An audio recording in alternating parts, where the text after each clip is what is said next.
السلام علیکم ورحمۃ اللہ وبرکاتہ۔ الحمد للہ رب العالمین والعاقبۃ للمتقین، الصلاۃ والسلام علی سید الانبیاء والمرسلین وعلی آلہ وصحابہ اجمعین، اما بعد فاعوذ باللہ من الشیطان الرجیم، بسم اللہ الرحمن الرحیم۔ قل هل يستوي الذين يعلمون والذين لا يعلمون، صدق اللہ ومولانا رسولہ النبی الامین المکین الکریم، وعلى آلہ الشاہدین والشاکرین والحمد للہ رب العالمین۔ آئیے ہم اور آپ مل کر بارگاہ رسالت مآب میں اپنی غلامی کا ثبوت دیتے ہوئے درود و سلام کا ہدیہ نشاور کریں۔ پڑھی بآواز بلند، اللہم صلی علی محمد وبارک سلم صلی علیہ، الصلاۃ والسلام علیک یا رسول اللہ صلی اللہ علیہ وسلم۔ اور ایک مرتبہ نبی اور آل نبی کی بارگاہ میں درود و سلام کا ہدیہ نشاور کریں، اللہم صلی علی محمد وعلی آل محمد وبارک سلم صلی علیہ۔ جیسا کہ آپ لوگ جانتے ہیں کہ پچھلے جمعہ علم دین کی فضیلت اور علماء کرام کی فضیلت، یہ میرا موضوع تھا، علم دین اور علماء کرام کے فضائل۔ تو وہ ادھورا بیان ہو گیا تھا، اس وجہ سے آج چند نکات میں آپ کے سامنے پیش کرنے کے لیے کھڑا ہوا ہوں۔ اللہ تبارک و تعالی قرآن مجید فرقان حمید کے 23واں پارہ 15واں رکوع میں فرماتا ہے، اعوذ باللہ من الشیطان الرجیم، بسم اللہ الرحمن الرحیم، قل هل يستوي الذين يعلمون والذين لا يعلمون۔ اے محبوب آپ فرما دیجئے کہ علم والے اور بے علم والے کبھی بھی برابر نہیں ہو سکتے۔ اور علماء کرام کے فضائل امت محمدی میں اس طرح ہیں علماء دین کہ جس طرح بنی اسرائیل کے انبیاء کرام اور علماء دین کو امت محمدی کہ علماء کرام کو حضور صلی اللہ تعالیٰ علیہ وسلم نے ورثہ کہا ہے، وارث کہا ہے کہ یہ انبیاء کے میرے وارث ہیں، حضور صلی اللہ تعالیٰ علیہ وسلم کے وارث ہیں جو علم رکھنے والے ہیں۔ تو ان کا مقام و مرتبہ اللہ کی بارگاہ میں بہت بلند و اعلیٰ ہے۔ اللہ تبارک و تعالیٰ کے پیارے نبی صلی اللہ تعالیٰ علیہ وسلم قرآن مجید فرقان حمید میں حضور صلی اللہ تعالیٰ علیہ وسلم احادیث کریمہ میں ارشاد فرماتے ہیں، حدیث کریمہ ہے ابن ماجہ شریف کی، کہ اللہ تبارک و تعالیٰ جس کے ساتھ بھلائی کا ارادہ کرنا چاہے، اللہ تبارک و تعالیٰ جس کے ساتھ بھلائی کا ارادہ کرنا چاہتا ہے تو اللہ تبارک و تعالیٰ اسے سیدھا راستہ اور دین کی سمجھ عطا کرتا ہے۔ سبحان اللہ، سیدھا راستہ کہ وہ راستے سے بھٹکا ہوا نہیں، اور دین کی سمجھ کہ علم دین کی اہمیت کیا ہے اس انسان کو عطا کرتا ہے، وہ سمجھ دیتا ہے، وہ ہدایت دیتا ہے۔ کس کے ساتھ؟ اللہ جس کے ساتھ بھلائی کا معاملہ کرنا چاہتا ہے، ارادہ کرتا ہے تو اس کو ہدایت کا راستہ اور دین کی سمجھ عطا کرتا ہے۔ یہ ابن ماجہ شریف کی حدیث ہے۔ تو شیطان ہمیشہ علماء کرام اور اولیاء اعظام کا دشمن رہا ہے، جیسا کہ ہم غوث اعظم دستگیر رضی اللہ تعالیٰ عنہ کی زندگی کو دیکھتے ہیں کہ شیطان نے ان کو بھی بہکانے سے باز نہیں آیا، کہ شیطان حضور سیدنا غوث اعظم رضی اللہ تعالیٰ عنہ جو تمام ولیوں کے ولی ہے ان کو بھی بہکانے کی اس نے کوشش کی۔ تو یہاں پر ایک نقطہ نظر یہ ہے کہ جب شیطان اتنا علم رکھنے والے ولی کے ساتھ، جس کے متعلق حضور سیدنا غوث اعظم رضی اللہ تعالیٰ عنہ قصیدہ غوثیہ میں فرماتے ہیں کہ میں نے اتنا علم حاصل کیا کہ میں قطب بن گیا۔ قطب ولایت کے درجے کا اعلیٰ مقام ہوتا ہے۔ تو حضور سیدنا غوث اعظم رضی اللہ تعالیٰ عنہ کو بھی شیطان نے بہکانے کی کوشش کی۔ تو علماء کا دشمن ہمیشہ شیطان رہا ہے اور ان کو بہکانے کی ہمیشہ کوشش کی ہے۔ اسی طرح کے واقعات ہم اپنے مدرسے کے زمانے میں بھی ہمارے استادوں سے اور کتابوں سے ہم پڑھا کرتے تھے، سیکھا کرتے تھے کہ شیطان کی ایک مجلس لگی، جس طرح ہماری مجلسیں ہیں اس طرح شیطان اور اس کے شاگردوں کی، اس کے چیلوں کی بھی مجلس لگتی ہیں۔ تو شیطان تخت پر بیٹھا تو اس کے جتنے بھی چیلے تھے، شاگرد تھے، تو تمام نے اپنا کام گنانا شروع کیا۔ کسی شاگرد نے کہا کسی چیلے نے کہ میں نے آج ایک انسان کو شراب پینا سکھایا، تو شیطان نے کہا کہ بہت اچھا تو نے کام کیا۔ کسی اور دوسرا شاگرد چیلا اٹھ کر کھڑا ہوا اور کہنے لگا کہ میں نے دو لوگوں کے درمیان جھگڑا و فساد کرا دیا۔ تو شیطان نے کہا کہ تو نے بھی بہت اچھا کام کیا۔ تو اور ایک شیطان کا چیلا اٹھا اور وہ کہنے لگا کہ میں نے آج میاں بیوی میں، مرد اور عورت میں مطلب جھگڑا و فساد کرا دیا۔ تو شیطان خوش ہوا، کیا بہت اچھا تو نے کام کیا۔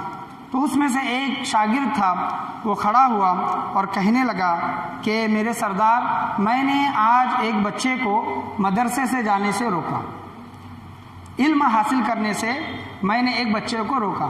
جب شیطان اتنا سننا تھا اس شاگرد کا، تو وہ اپنے تخت سے نیچے اترا اور اس کو شاباشی دی کہ تو نے بہت اچھا کام کیا۔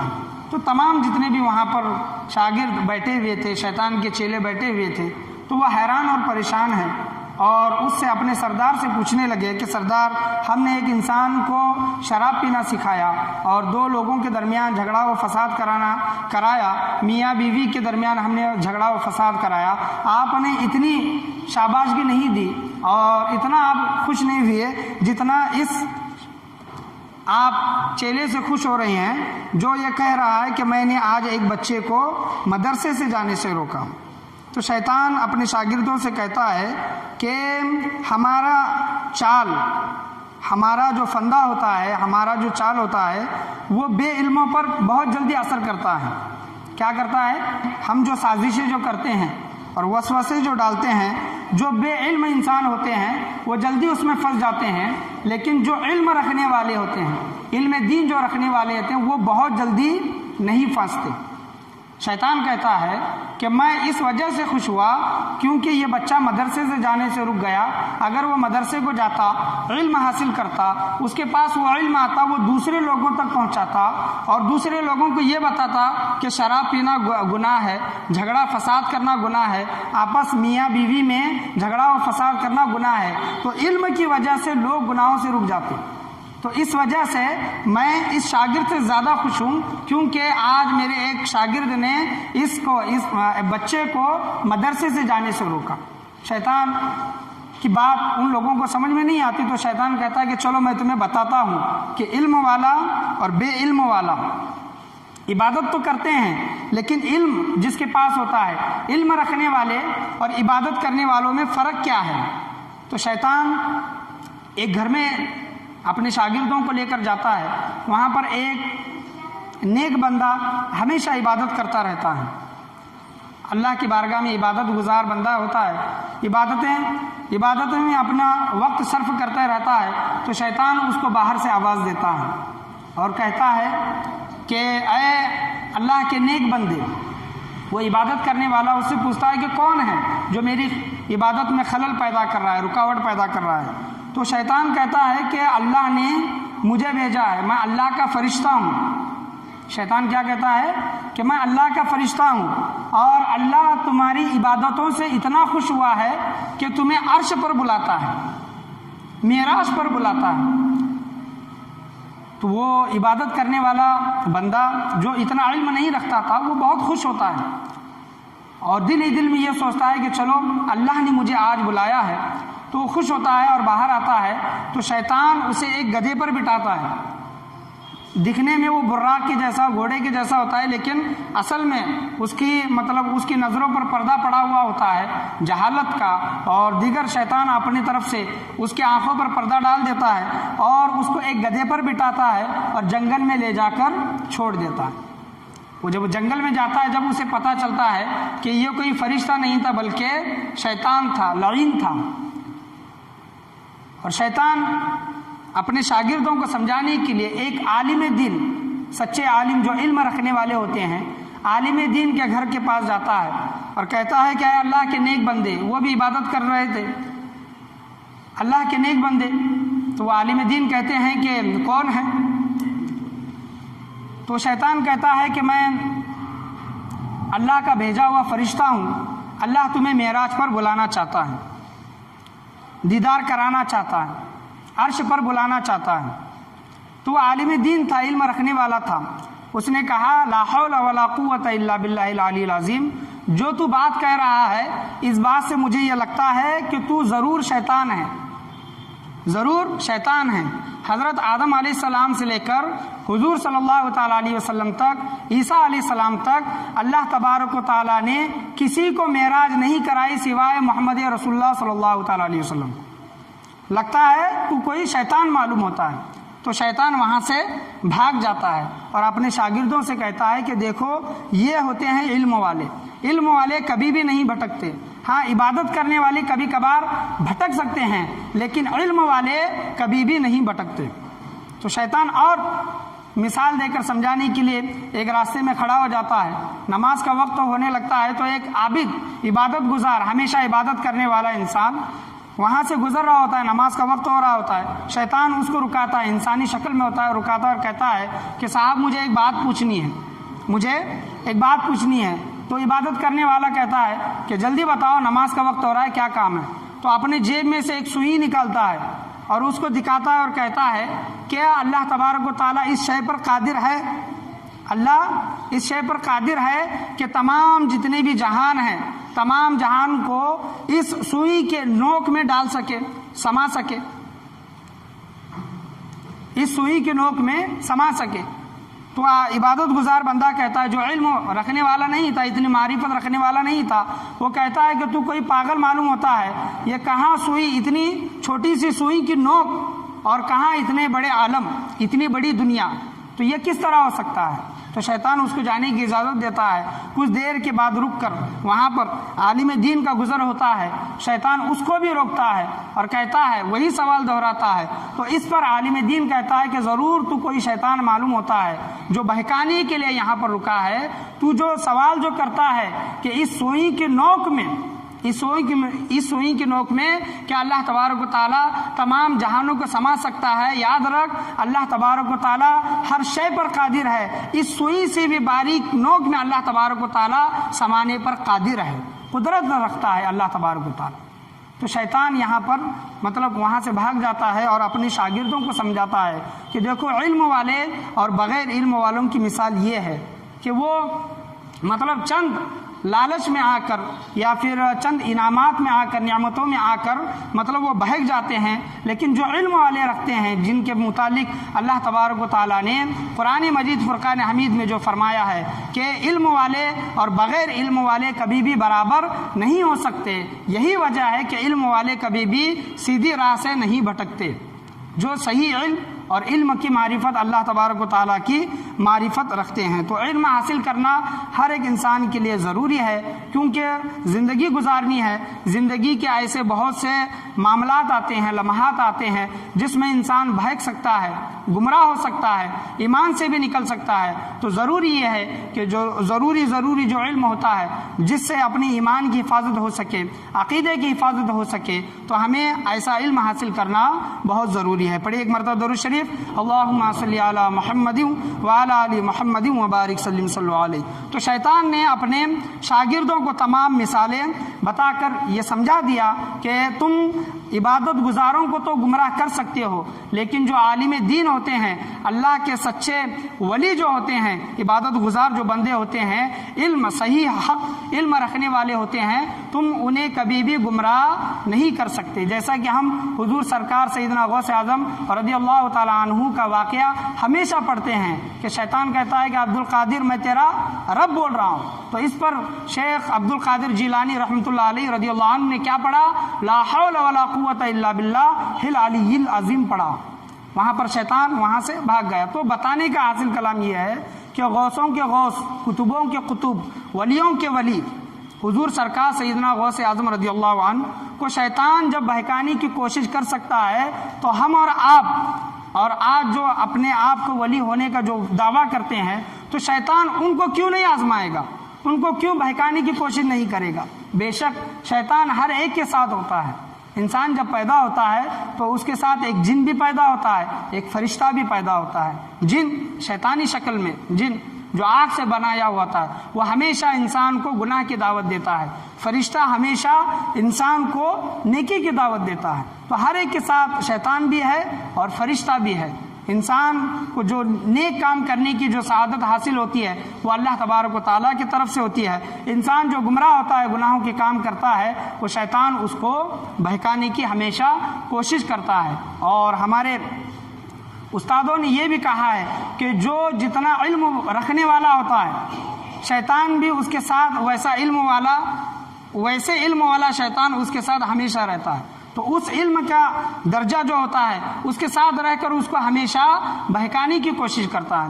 سلطان محمود غزنوی رحمۃ اللہ علیہ جو بہت بڑے بادشاہ گزرے ہیں، عالم دین بھی ہیں اور اللہ تبارک و تعالیٰ کے ولی بھی ہیں، آج ان کی امیج لوگوں کے سامنے خاص کر ہندوستان میں الگ طرح سے پیش کر کے دکھایا جاتا ہے، ان کو بدنام کیا جاتا ہے۔ لیکن سلطان محمود غزنوی رحمۃ اللہ علیہ کا واقعہ، علماء دین کی قدر کریں، جو علم حاصل کرنے والے ہیں ان کی بھی قدر کریں، چاہے طالب علم ہو یا پھر عالم دین ہو، ان کی ہمیشہ قدر کریں۔ سلطان محمود غزنوی رحمۃ اللہ علیہ، ان کے دل میں ہمیشہ 3 سوال آتے رہتے تھے کہ کیا ان کے والد کا نام سبکتگین، ان کے والد کا نام سبکتگین تھا، تو وہ ہمیشہ سوچا کرتے تھے کہ میں اپنے والد کی اولاد ہوں کہ نہیں، میں سبکتگین کی اولاد ہوں کہ نہیں، کیونکہ بادشاہ ہوتے تھے، بہت سے شادیاں کرتے تھے اور کنیزیں بھی ان کے بارگاہ میں ہوا کرتی تھی، تو انہیں شک تھا کہ میں اپنے والد کا سگا بیٹا ہوں کہ نہیں، کیا انہوں نے مجھے لے کر پالا ہے، یہ پہلا سوال۔ اور دوسرا سوال، یہ حضور صلی اللہ علیہ وسلم کی جو حدیث ہے، العلماء ورثۃ الانبیاء، یعنی علماء جو ہیں انبیاء کے وارث ہیں، یہ حدیث صحیح ہے کہ نہیں، کیا صحیح میں علماء کرام انبیاء کے وارث ہے کہ نہیں، یہ دوسرا سوال ہمیشہ ان کے ذہن میں مطلب آتے رہتا تھا۔ اور تیسرا سوال، کیا قیامت برپا ہوگی کہ نہیں، قیامت یا میں جنت میں جاؤں گا کیا نہیں، یہ ہمیشہ 3 سوال، کیا قیامت قائم ہوگی تو کیا میں جنت میں جاؤں گا کہ نہیں، یہ تینوں سوال سلطان محمود غزنوی رحمۃ اللہ علیہ کے دل میں ہمیشہ گشت کرتے رہتے تھے، ہمیشہ گھومتے رہتے تھے۔ تو ایک بار کا واقعہ ہے کہ وہ ان کا فوج، ان کا لشکر جا رہا تھا کہیں رات میں، اور رات میں قندیلیں ہوا کرتی تھی، قندیلیں روشن دان جس کو کہتے ہیں، قندیلیں ہوا کرتی تھی۔ تو سلطان محمود غزنوی رحمۃ اللہ علیہ تخت پر بیٹھے ہیں، ان کا قافلہ چل رہا ہے، تو کیا دیکھتے ہیں کہ ایک مشال کی روشنی میں، مشال کی جو روشنی ہوتی ہے، مشال کی روشنی میں ایک بچہ، علم حاصل کرنے والا بچہ کتاب پڑھتا ہوا جا رہا ہے۔ سبحان، مشال کی روشنی میں، جس طرح مشال چلتی ہے، بچے کو خیال نہیں، صرف کتاب کھولا اور مشال کی روشنی میں، کیونکہ اس وقت اندھیرا ہوتا تھا، مطلب اتنی غریبی ہوتی تھی کہ تیل بھی نہیں ہوتا تھا، تیل کے بھی پیسے نہیں ہوتے تھے کہ تیل سے چراغ جلایا جائے اور اس سے روشنی کر کے علم حاصل کیا جائے، لیکن اس وقت علم کی طلب ہوتی تھی۔ آج ہمارے بچوں کو سب کچھ دستیاب ہے، سب کچھ مل رہا ہے، لیکن ہمارے بچے علم حاصل نہیں کرتے، اس چیز کی اہمیت کو نہیں سمجھتے۔ آج ہمارے بچوں کو اگر دیکھیں گے تو ان کا کتنا تو وقت موبائل میں چلا جاتا ہے، موبائل میں وقت ختم ہو جاتا ہے، ایک سیکنڈ قیامت کے قریب، اپنے موت کے قریب پہنچ رہا ہے، لیکن ہمیں اس کا اندازہ نہیں ہے۔ تو وہ بچہ روشنی کی، مشال کی روشنی میں چلتا ہوا کتاب پڑھ رہا ہے۔ سلطان محمود غزنوی رحمۃ اللہ علیہ جب یہ دیکھتے ہیں تو بہت خوش ہوتے ہیں کہ ایک بچہ اتنی تڑپ رکھتا ہے، رات کا وقت ہے، چھوٹا بچہ ہے، اور مشال کی روشنی میں وہ بچہ چلتے چلتے کتاب پڑھ رہا ہے۔ علم کا کتنا ذوق ہے، علم سے کتنی محبت ہے، علم کی اہمیت اس بچے کے نزدیک کتنی ہے کہ کتاب پڑھتا ہوا چل رہا ہے۔ تو اپنے ایک سپاہی کو بلاتے ہیں محمود غزنوی اور کہتے ہیں کہ اس بچے کو ایک مشال دے دو، بچے کو مشال دے دو اور کہہ دو کہ وہ اس کی ہے۔ سپاہی بادشاہ کے حکم کے مطابق مشال نکال کر اس بچے کو دیتا ہے، وہ بچہ خوشی خوشی مشال لے کر چلا جاتا ہے، کتاب پڑھتا ہوا مشال لے کر چلا جاتا ہے۔ تو اسی رات، سبحان اللہ، الحمدللہ، اسی رات محمود غزنوی رحمۃ اللہ علیہ کے خواب میں سرکار دو جہاں صلی اللہ تعالیٰ علیہ وسلم تشریف لاتے ہیں۔ سبحان اللہ، اس وقت محمود غزنوی رحمۃ اللہ علیہ تو سوئے ہوئے تھے، لیکن ان کا مقدر جاگ اٹھا۔ کیوں مقدر جاگ اٹھا؟ کیونکہ ان کے خواب میں سرکار دو جہاں صلی اللہ تعالیٰ علیہ وسلم تشریف لائے۔ ہمیشہ محمود غزنوی رحمۃ اللہ علیہ کے ذہن میں 3 سوال گشت کرتے تھے، کیا کہ میں سبکتگین کا بیٹا ہوں کہ نہیں؟ دوسرا، کیا علماء انبیاء کے وارث ہیں کہ نہیں؟ یہ دوسرا سوال۔ تیسرا سوال، کیا قیامت برپا ہوگی کہ نہیں؟ میں جنت میں جاؤں گا کہ نہیں؟ سرکار دو جہاں صلی اللہ تعالیٰ علیہ وسلم خواب میں تشریف لاتے ہیں، ان تینوں سوالوں کا جواب ایک جملے میں دے دیتے ہیں، ایک جملے میں بشارت بھی دے دی، ان کے سوالوں کا مسئلہ بھی حل کر دیا۔ سرکار دو جہاں صلی اللہ تعالیٰ علیہ وسلم محمود غزنوی رحمۃ اللہ علیہ کے خواب میں آ کر کہتے ہیں، ایک ہی جملے میں پورا تینوں سوالوں کے جواب دے دیے۔ سرکار صلی اللہ علیہ وسلم نے کہا کہ اے سبکتگین کے بیٹے، کیا کہا؟ اے سبکتگین کے بیٹے، تو نے علماء کے، انبیاء کے وارثوں کی آج قدر کی، ان کی مدد کی۔ کس کی؟ اس طالب علم جو بچہ تھا، تعلیم حاصل کرنے والا جو بچہ تھا، وہ وارث تھا انبیاء کرام کا۔ تو حضور صلی اللہ علیہ وسلم کہتے ہیں کہ انبیاء کے وارث کی تو نے آج خدمت کی۔ اے سبکتگین کے بیٹے، تو نے آج انبیاء کے وارث کی خدمت کی، اس کی مدد کی۔ اللہ تبارک و تعالیٰ قیامت میں تجھے جنت میں داخل فرمائے گا۔ سبحان اللہ، اللہ تبارک و تعالیٰ تجھے قیامت میں جنت میں داخل فرما دے گا۔ تو سلطان محمود غزنوی رحمۃ اللہ علیہ جو زندگی بھر تین سوال ان کے ہمیشہ ذہن میں گشت کرتے تھے، وہ تینوں سوالوں کے جواب انہیں ایک ہی خواب میں مل گئے، ایک ہی جملے میں مل گئے۔ کیا کہ اے سبکتگین کے بیٹے، انہیں ہو گیا، یقین ہو گیا کہ سرکار نے کہا کہ سبکتگین کے بیٹے، تو میں اپنے باپ ہی کا سگا بیٹا ہوں۔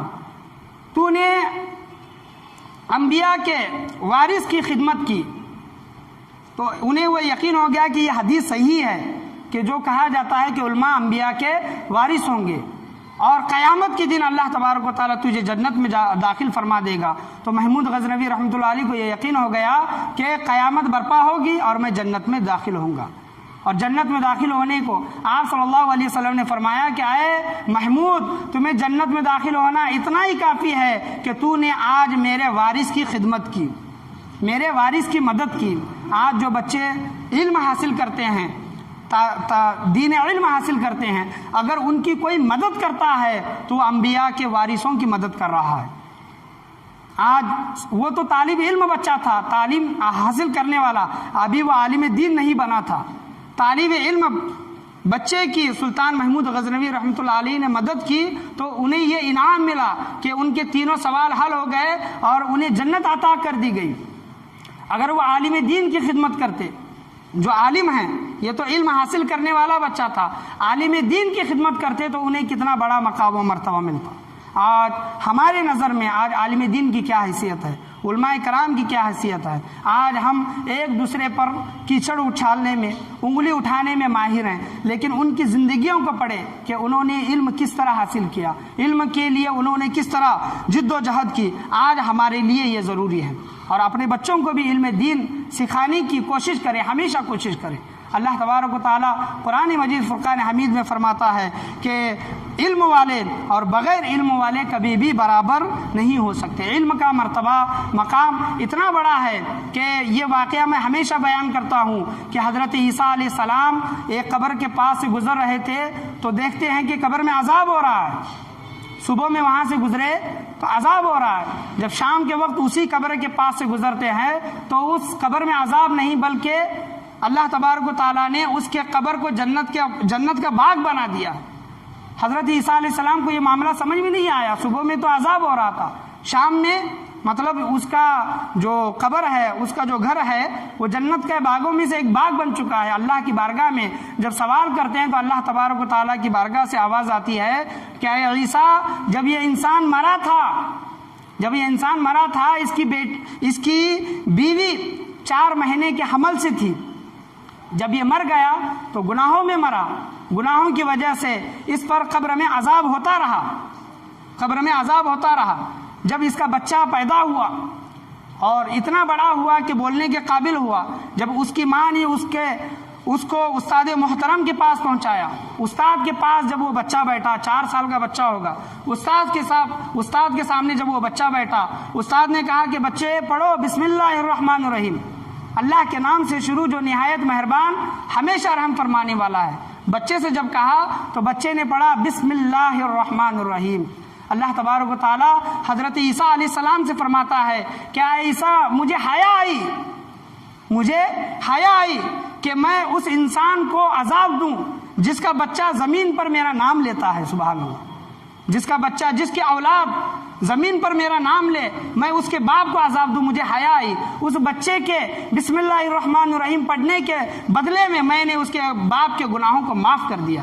سبحان اللہ، جب بچہ پڑھتا ہے تو ماں باپ کو بھی ثواب ملتا ہے۔ جب بچہ بسم اللہ الرحمن الرحیم پڑھنے کی وجہ سے باپ پر اللہ تبارک و تعالیٰ نے عذاب کو اٹھا لیا، وہی بچہ جب پورا قرآن پڑھے گا، قرآن کو حفظ کرے گا، قرآن کو تفسیر و ترجمہ کے ساتھ پڑھے گا، قرآن کے بتائے ہوئے باتوں پر عمل کرے گا، عالم دین بنے گا، مفتی بنے گا، لوگوں کو علم دے گا، لوگوں کو صحیح راستہ دکھائے گا، تو اس بچے کا مقام و مرتبہ کیا ہوگا۔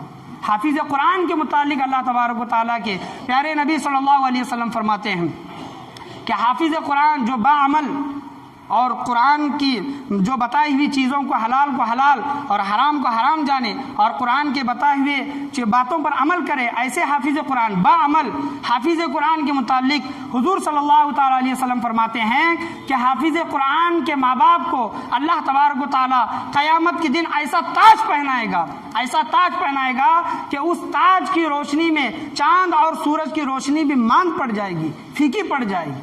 جب ایک حافظ قرآن کے ماں باپ کا اتنا بڑا مقام و مرتبہ قیامت کے دن ہوگا، تو سوچے جن کا بچہ عالم دین ہوگا، مفتی ہوگا، لوگوں کو نیک راستہ بتائے گا، تو ان کا مقام و مرتبہ کتنا بڑا ہوگا۔ آج بہت سے لوگ یہ سمجھتے ہیں کہ علم دین کی طرف جانا ضروری نہیں، ضروری چیزیں سیکھو، وہ اتنا کافی ہے، اتنا کافی نہیں ہے۔ اگر آپ کے 2 بچے ہیں، 4 بچے ہیں، 2 بچوں میں سے ایک بچے کو دنیا کی تعلیم دے، دوسرے بچے کو دین کی تعلیم دے۔ اگر آپ کے گھر میں ایک بچہ ڈاکٹر بنتا ہے تو دوسرے بچے کو عالم بنائیں، مفتی بنائیں۔ اگر آپ کے گھر میں 2 لڑکیاں ہیں، 4 لڑکیاں ہیں، ایک بچی کو ڈاکٹر بنائیں اور دوسری بچی کو عالمہ بنائیں۔ جس طرح وہ ڈاکٹر بچی آپ کا نام روشن کرے گی، اسی طرح وہ عالمہ بچی بھی دنیا میں بھی نام روشن کرے گی اور آخرت میں بھی نام روشن کرے گی۔ آج ہم یہ سوچتے ہیں کہ ہمارا بچہ وکیل بن جائے، ہمارا بچہ انجینئر بن جائے، ہمارا بچہ ڈاکٹر بن جائے، ہمارا بچہ ایڈوکیٹ، جو بھی ہیں دنیا کی جو بھی تعلیم ہے وہ بن جائے، لیکن کوئی بھی یہ نہیں سوچتا کہ میرا بچہ عالم بن جائے، میرا بچہ مفتی بن جائے۔ یہ سوچتے ہیں کہ میرا بچہ ڈاکٹر بنے اور لوگوں کی خدمت کرے۔ بہت اچھا ارادہ ہے، بہت اچھی سوچ ہے۔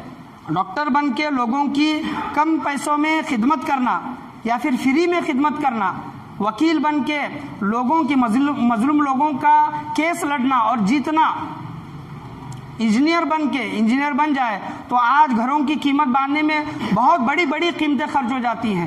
آج انجینئر بن کے غریب لوگوں کو کم پیسوں میں گھر باندھ کے دینا، اچھا مضبوط گھر باندھ کے دینا، یہ اگر نیت رکھ کے کریں گے تو اللہ تبارک و تعالیٰ دنیا میں بھی اور آخرت میں بھی انعام عطا فرمائے گا۔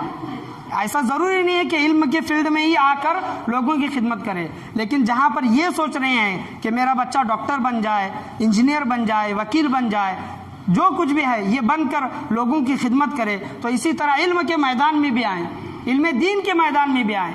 اگر آپ کے 4 بچے ہیں، 4 بچوں میں سے 2 بچوں کو اللہ کی راہ میں انہیں وقف کریں، انہیں اللہ کی راہ میں بھیجیں، انہیں علم دین سکھائیں۔ اور ضروری نہیں ہے کہ بچہ صرف عالم بنے گا، عالمہ بنے گی تو وہیں تک رہ جائے، نہیں، آج کا دور ایسا ہے کہ بچہ عالم بھی بنتا ہے اور ایجوکیشن بھی حاصل کرتا ہے، یہ دونوں چیزیں اس کو دینے کی کوشش کرے۔ آج وقت کی ضرورت ہے، میں ہمیشہ میں کہتے رہتا ہوں، آج ہمارے گھر میں جو بچہ جو بہت سخت ہوتا ہے، کمزور جو ہوتا ہے، مستی پنا جس کو ہم کہتے ہیں نا، وانڈ جس کو کہتے ہیں، وہ جو بچہ ہوتا ہے، ہم یہ سوچتے ہیں کہ ایسے بچوں کو ہم مدرسے میں ڈالیں گے، اور جو ہوشیار بچہ ہوگا ہاں اس کو ہم ڈاکٹر بنائیں گے، اس کو ہم انجینئر بنائیں گے، اس کو وکیل بنائیں گے۔ یہ ہماری سوچ ہے کہ جو بچہ کمزور ہے، دماغ سے کمزور ہے، وانڈ پنا کرتا ہے، ماں باپ کا کہنا نہیں مانتا، گھر میں گلی میں سب کو تنگ کرتا ہے، تو لوگ بھی کہتے ہیں کہ اس کو مدرسے میں ڈال دو، مدرسے میں یہ سدھرے گا۔ مدرسے میں 1 سے 1 بچے ہوتے ہیں، ویسے بچے اس کے بھی باپ وہاں سے 1 سے 1 ہوتے ہیں۔ تو آپ خود سوچیں، آپ 10 سال 20 سال 25 سال 30 سال پیچھے چلے جائیں، اگر ماں باپ نے یہ سوچ کر بچوں کو مدرسے میں بھیجا ہوگا تو وہاں پر وہ بچہ جا کر کیا سیکھے گا؟ آج کہتے ہیں نا کہ ہماری زبان پر یہ عام ہے کہ جو جیل میں جا کر آتا ہے وہ استاد بن کر آتا ہے اور بگڑ کر آتا ہے، جو جیل میں جا کر آتا ہے وہ باہر آ کر اور کرائم کرتا ہے۔ تو یہ بول نہیں سکتے کہ مدرسے میں جا رہا ہے تو بچے وہاں پر اس کو اچھی سنگتیں مل رہی ہے یا پھر نہیں مل رہی۔ اگر ہماری سوچوں پر ہم جس بچے کو بھیج رہے ہیں وہی کل بچہ چل کر حافظ قرآن بنے گا، عالم دین بنے گا، تو وہ صحیح سے لوگوں کو ہدایت دے سکے گا، صحیح سے لوگوں کو راستے پر لا سکے گا کہ نہیں؟ آج علم دین کی اہمیت، حضور صلی اللہ تعالیٰ علیہ وسلم کے دین کو سر بلند کرنے کی اہمیت ہمارے نزدیک یہ ہے کہ اگر ہوشیار بچہ ہے تو ہم اسے دنیا کی تعلیم دیں گے، اور ڈھو بچہ ہے، کمزور بچہ ہے اور جس کا دماغ زیادہ قوی نہیں ہے، اس بچے کو ہم مدرسے کی تعلیم دیں گے۔ کل وہی بچہ عالم دین بن کر، حافظ قرآن بن کر، آپ کا امام بن کر آپ کے سامنے آئے گا۔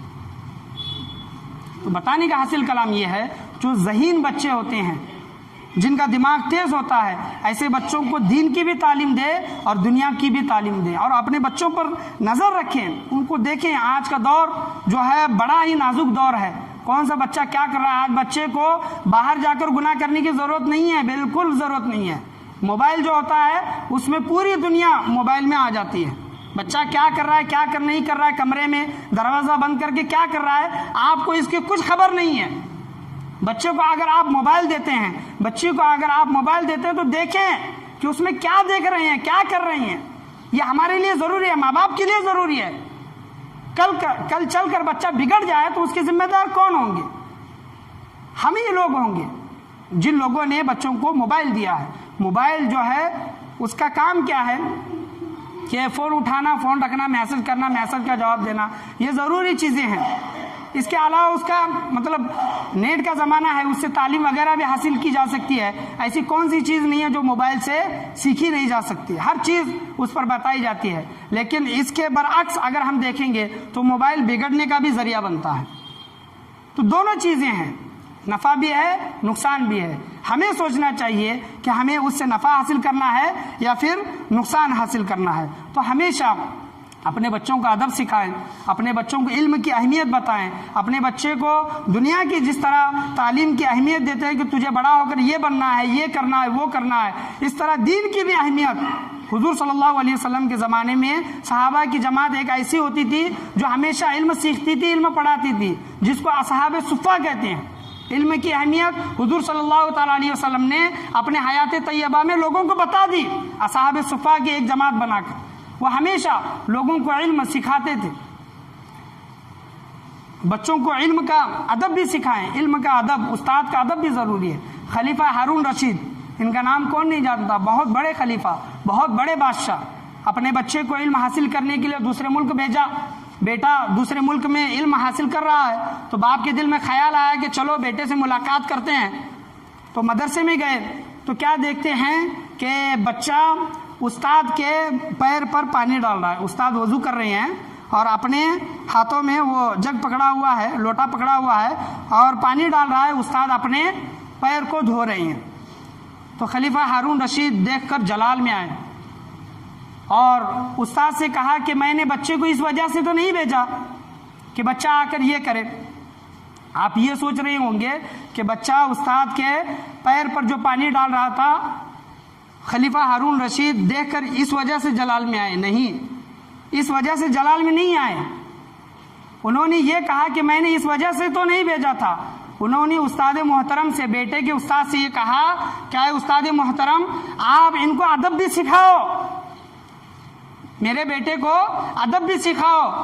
میرا بیٹا آپ کے پیر پر جو پانی ڈال رہا ہے، آپ اس کو یہ ادب کیوں نہیں سکھاتے کہ ایک ہاتھ سے پانی ڈال اور اپنے دوسرے ہاتھ سے استاد کے پیر کو دھو، اپنے دوسرے ہاتھ سے استاد کے پیر کو دھو۔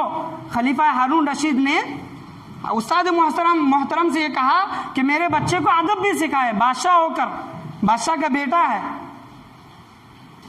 تو بتانے کا حاصل کلام یہ ہے کہ اپنے بچوں کو علم کی بھی اہمیت سمجھائیں اور جو علم دے رہے ہیں ان کی بھی اہمیت سمجھائے کہ جن کے پاس آپ علم حاصل کرتے ہیں، چاہے وہ مدرسے کے استاد ہوں، عربی کے استاد ہوں، جہاں پر کلاسز وغیرہ لیتے ہیں کلاسز کے استاد ہوں، اسکول یونیورسٹی کے استاد ہوں، وہاں پر جس سے بھی ہم علم حاصل کرتے ہیں ان کا ادب کیا جائے، وہ ہمارے استاد ہوتے ہیں، چاہے لیڈیز ہو یا پھر جینٹس ہو، ہمارے استاد ہوتے ہیں، ان کا ادب کیا جائے۔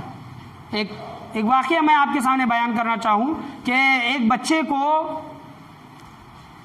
درسگاہ میں بیٹھنے کے لیے دیری ہوئی، تو استاد نے پوچھا کہ آپ کو آنے میں دیری کیوں ہوئی؟ یہ بہت بڑا واقعہ ہے، یہ بہت اللہ کے نیک ولی، اللہ کے بڑے ولی کے جو یہ بیٹے تھے، ان کا نام مجھے نہیں آ رہا ہے، یاد نہیں آ رہا ہے، تو استاد نے انہیں پوچھا کہ آپ کو آنے میں دیر کیوں ہوئی؟ تو وہ بچے نے کہا کہ میں بال سنوار رہا تھا، اس وجہ سے مجھے آنے میں دیری ہوئی۔ تو استاد نے فوراً اس بچے کو باپ کو خط لکھا کہ آپ کا بچہ اس وجہ سے مطلب درسگاہ میں دیر آتا ہے۔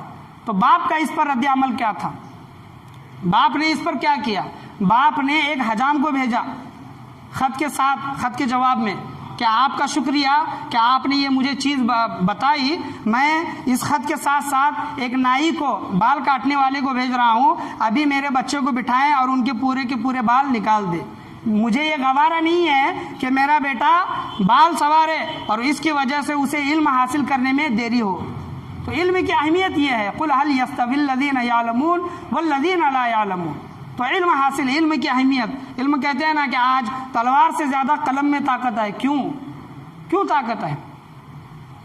جب انسان ایک کتاب پڑھ لیتا ہے تو اس کے ذہن میں جو بنے ہوئے جو یہ ہوتے ہیں، جس کو ہم قلب جس کو کہتے ہیں، قلف، وہ کھل جاتے ہیں، انسان کے ذہن کی زنجیریں کھل جاتی ہیں۔ علم حاصل کرنا، چاہے دنیا کا علم ہو، علم کا دین کا علم ہو، حاصل کرنا بہت ضروری ہے۔ علم کی اہمیت کو بھی سمجھے اور علم حاصل کرنے کی ہمیں ہمیشہ بھرپور کوشش کرنی چاہیے۔ صرف عربی اور مدرسے کی حد تک نہ رہیں بلکہ آگے بڑھیں اور بھی زیادہ علم حاصل کریں، اپنے بچوں کو بھی علم سکھائیں، خود بھی علم حاصل کریں۔ اللہ سے میں یہی دعا کرنا چاہوں گا کہ اللہ تبارک و تعالی ہمیں بولنے اور سننے سے زیادہ عمل کرنے کی توفیق عطا فرمائے، اور علم دین حاصل کرنے، اس پر عمل کرنے، دوسرے لوگوں تک پہنچانے کی توفیق عطا فرمائے۔ اپنے بچوں کو بھی علم دین کی اہمیت سمجھانے کی اور انہیں علم دین کی تعلیم دینے کی اللہ تبارک و تعالی ہم تمام لوگوں کو توفیق عطا فرمائے۔ آج کی محفل میں بولنے میں، سننے میں، سمجھنے میں، سمجھانے میں کسی بھی قسم کی غلطی، کمی بیشی، کوتاہی، خامی ہوئی ہو، اللہ تبارک و تعالی اپنے فضل و کرم سے اسے معاف عطا فرمائے، اور قرآن کے بتائے ہوئے راستے پر، حدیث کی بتائی ہوئی باتوں پر عمل پیرا ہونے کی اللہ تبارک و تعالی ہم تمام لوگوں کو توفیق و رفیق عطا فرمائے، اور علم دین کی اہمیت کو سمجھنے کی توفیق عطا فرمائے۔ اگر ہمارے گھر میں 4 بچے ہیں، اگر ہمارے گھر میں 2 بچے ہیں، تو 4 بچوں میں سے 2 بچوں میں سے 1 بچے کو علم دین، عالم، حافظ، مفتی یہ بنانے کی اللہ تبارک و تعالی ہم تمام لوگوں کو توفیق عطا فرمائے۔ لا الہ الا اللہ محمد الرسول اللہ صلی اللہ تعالی علیہ وسلم۔